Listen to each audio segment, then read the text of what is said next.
Again, this is a video for lesson 3.4.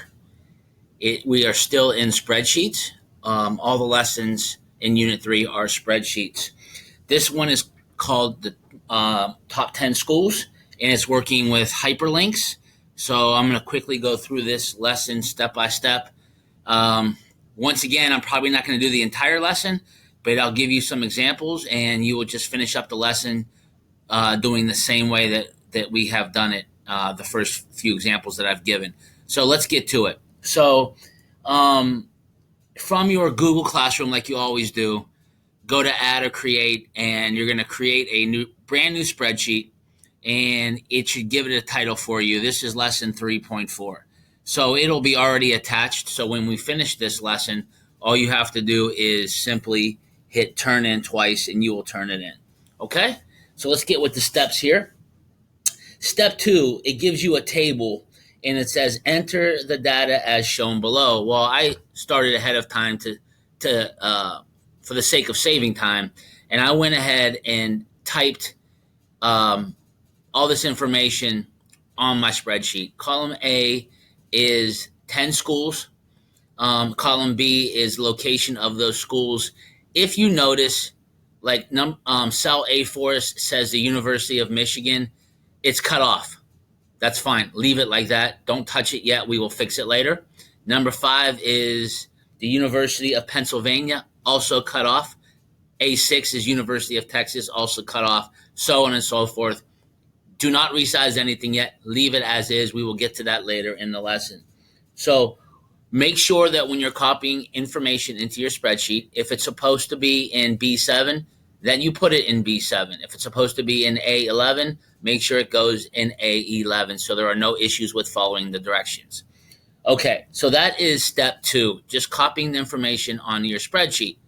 Unfortunately, some of you are just simply doing this and turning the assignment in. If that happens, you will get a 0 or a 1 because that doesn't teach you anything. You're not doing anything other than copying stuff down.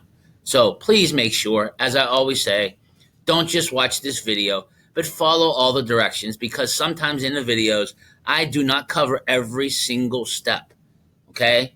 So please follow the directions that are given there for you step by step. Okay, we are now going on to step 3. It is called insert a link. From in the cell A4, from the insert menu, select link. Okay, so I'm going to click in cell A4. Then I'm going to go to insert link. Okay? It comes up University of Michigan up here. What it wants you to do is it wants you to type in, and it tells you exactly what to type, www.umich.edu. It tells you exactly what to type there in section B of number 3. Once you type that,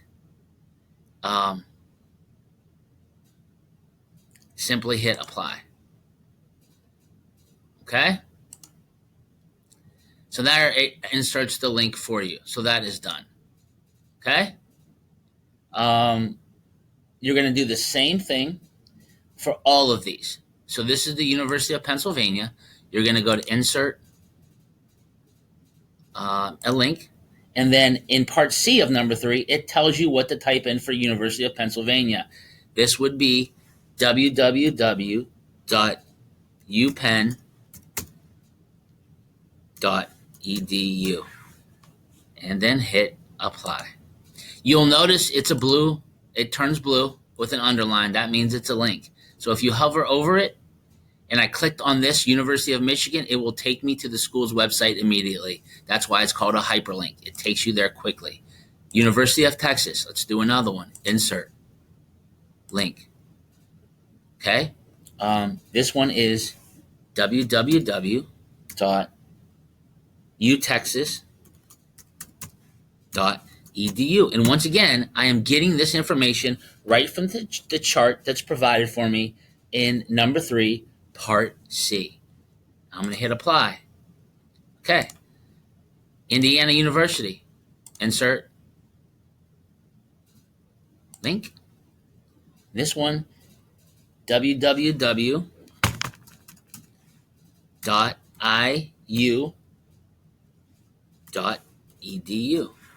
Hit apply.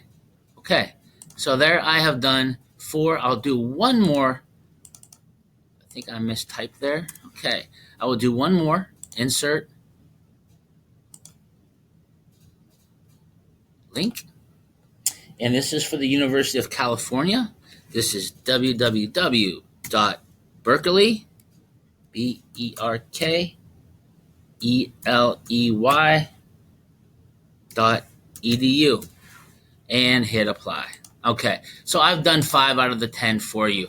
You must continue on 9, 10, 11, 12, and 13, cells A9 through 13, and continue adding those links so you have all 10 links in there.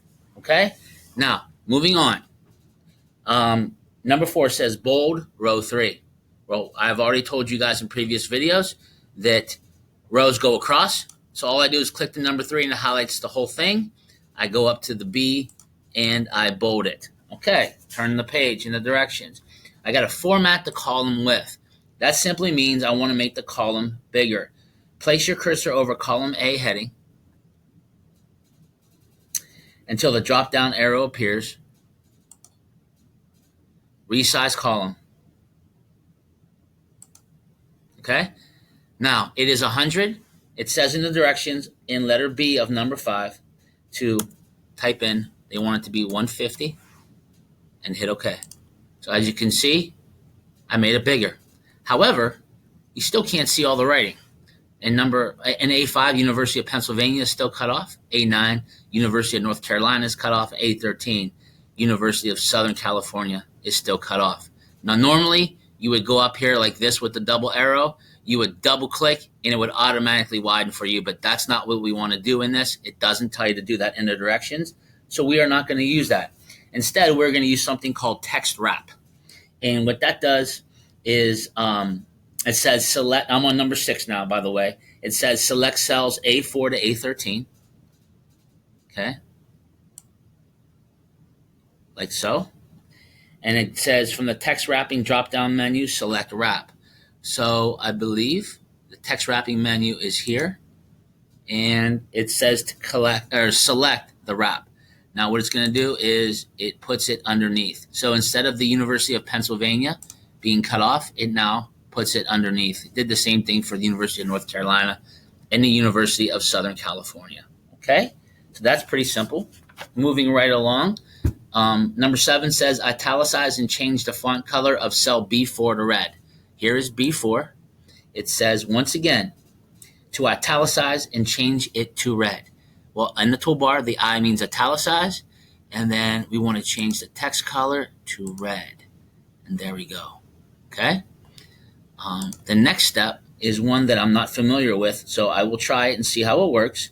With the cell B4 still selected, click the paint format icon. Then select cells B5 to B13. Okay, so I have selected B4, like it told me to. Here is the paint format icon. And then it says to select cells B5 to B13. And there you have it. They turned it all red. Okay? Couple more steps and we're done. Actually, one more. Bold and increase the font size of cell A1 to 18. So A1 is selected to 18. And there you have it. Okay? Also, it gives you a figure, 3.4 at the bottom of page 77 in your directions. And it shows you exactly what yours should look like when you're finished. So if yours doesn't look like that, you need to go back and fix it. Other than that, we are done with this lesson. Good luck. Please make sure you follow all the directions and turn it in as soon as you are finished. Talk to you soon.